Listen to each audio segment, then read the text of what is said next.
ব্যাপক ধ্বংসযজ্ঞ ও নাটকীয়তার পর অবশেষে শেষ হয়েছে ইরান ও ইসরায়েলের মধ্যকার 12 দিনের সংঘাত।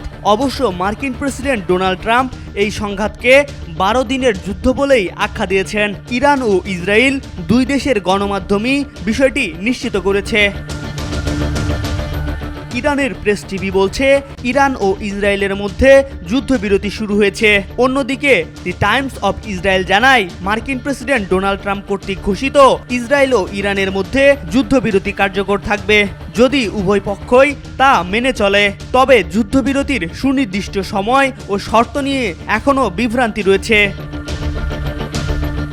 মার্কিন প্রেসিডেন্ট ডোনাল্ড ট্রাম্প বিষয়টি নিশ্চিত করে বলেছেন যুদ্ধবিরতি এখন কার্যকর হয়েছে। তিনি সামাজিক যোগাযোগ মাধ্যম ট্রুথ সোশ্যালে এক পোস্টে কথা বলেন। ট্রাম্প আরও লিখেন, অনুগ্রহ করে এটি ভঙ্গ করবেন না।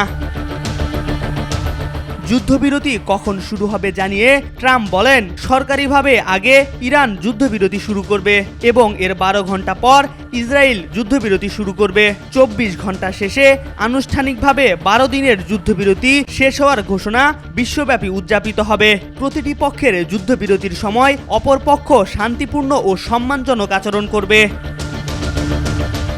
তবে ইরান ও ইসরায়েল কেউই এখনও এই যুদ্ধবিরতির চুক্তির বিষয়টি আনুষ্ঠানিকভাবে নিশ্চিত করেনি। এ বিষয়ে ভিন্ন সুর শোনা যাচ্ছে ইরানের পররাষ্ট্রমন্ত্রী আব্বাস আরাকচির কণ্ঠেও। তিনি স্পষ্ট জানিয়ে দিয়েছেন, এখন পর্যন্ত যুদ্ধবিরতি বা সামরিক অভিযানে বিরতির কোনো আনুষ্ঠানিক চুক্তি হয়নি। এখনও এই দুই দেশ একে অপরের ভূখণ্ডে প্রাণঘাতী হামলা চালিয়ে যাচ্ছে। ডোনাল্ড ট্রাম্প ইরান ও ইসরায়েলের মধ্যে যুদ্ধবিরতি ঘোষণা দেওয়ার পরও ইরান থেকে 2 ধাপে 6টি ক্ষেপণাস্ত্র হামলা চালানো হয়েছে। ফলে বিশ্লেষকদের অনেকে মনে করছে ইরানের শক্তিশালী হামলার ভয়াবহতা থেকে ইসরায়েলকে বাঁচাতেই যুদ্ধবিরতি জোর করে চাপিয়ে দেওয়ার চেষ্টা করছে ডোনাল্ড ট্রাম্প। MR আকাশ, আজকাল।